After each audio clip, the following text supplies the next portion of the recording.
perfectly in shape. Perfect, okay.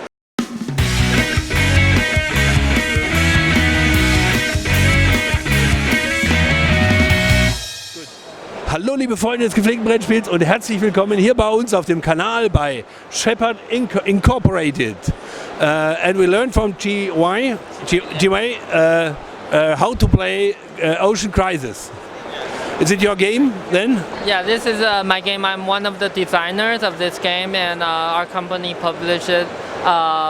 This is our first debut for this game. We just finished a Kickstarter in April. Okay, great. So this is really a fresh, new, brand new release. Brand new release. Okay, good. Then how do we play this? Okay. So Ocean Crisis is a cooperative game. What you want to do is we want to prevent all these garbages flowing along the river until to the ocean, and we want to prevent them from entering the ocean, forming the garbage island. So if the garbage island forms, then you lose the game. So how you win the game? So we have nice garbage tiles like here. Starbucks things, you know. Garbage tiles, a lot of different plastic garbage especially. Okay, yes. And how you win the game is each round we have this round card that produces different numbers of garbage.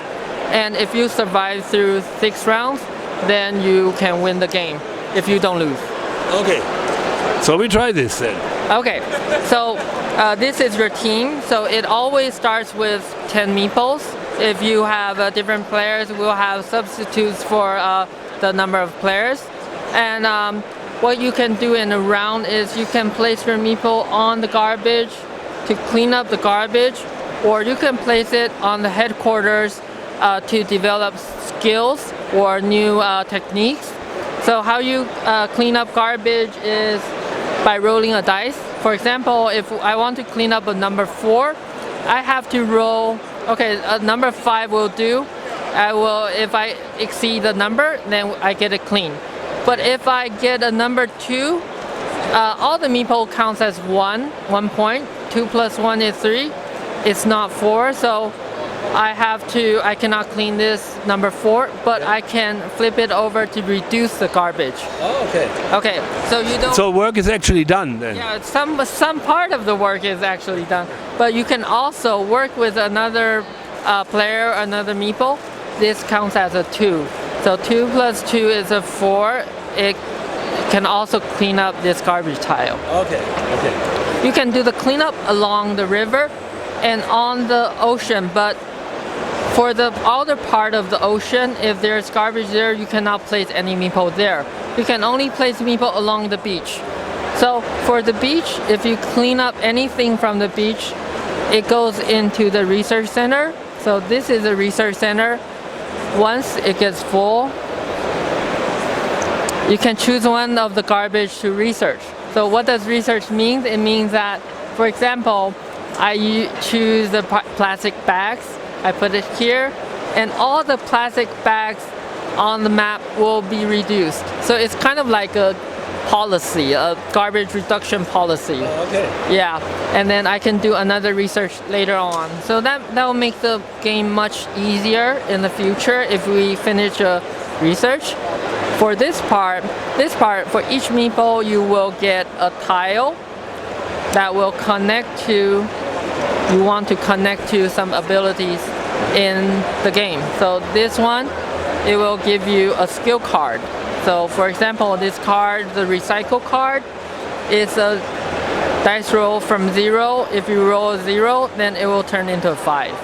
So it will help you develop different skills within the game. So recycle means re-rolling then? Re-rolling, we have another re-roll. So this is another re-roll card. So we have different cards for different matters. After everything is done, garbage will move along the river into the ocean or into the next section of the river. And then finally we roll a dice. We roll a dice here. It's a 5. That means we move 1, 2, 3, 4, 5. So basically, this disc is kind of like an ocean current. It brings garbage from here to there. So the garbage that lands on this arrow will go to the garbage island. Okay, so yeah, okay. So I see. So you don't want to let that happen. Yeah, we want to prevent that from happening. But it happens somehow if we didn't do enough of the job. That's unfortunately reality. It's unfortunate reality, and it also throughout the game there might be like a lot of garbage, like everywhere. So if you don't do it early, you don't do a good job earlier, you will end up with garbage everywhere, and then you will lose a game. So is it at the end of each round that it moves forward, the garbage? Or? Yeah, the garbage moves forward always at the end of the round, and then it goes into round 2, where you place new garbages, and some of them are the multipliers, which means if you have 3, you add 3 more. If you have 6, you add 6 more. That means if you don't try to clean up, it will accumulate, it will boost, it will multiply. So we have these multipliers here. So you have to fight on different, strategy to deal with it. Yeah, we have to find different strategies to deal with it. So after you finish the game, if you win the game, you can add in these are called missions and scenarios. So the purple one is a scenario, the yellow one, the orange one is a mission. What they do is they add in more variance to the game. Missions will give you bonuses. For example, if you save the dolphin can bring you into the ocean to clean up garbage from somewhere you couldn't access. So yeah, but for scenarios, it will be much more difficult. So for example, the shark scenario is like this.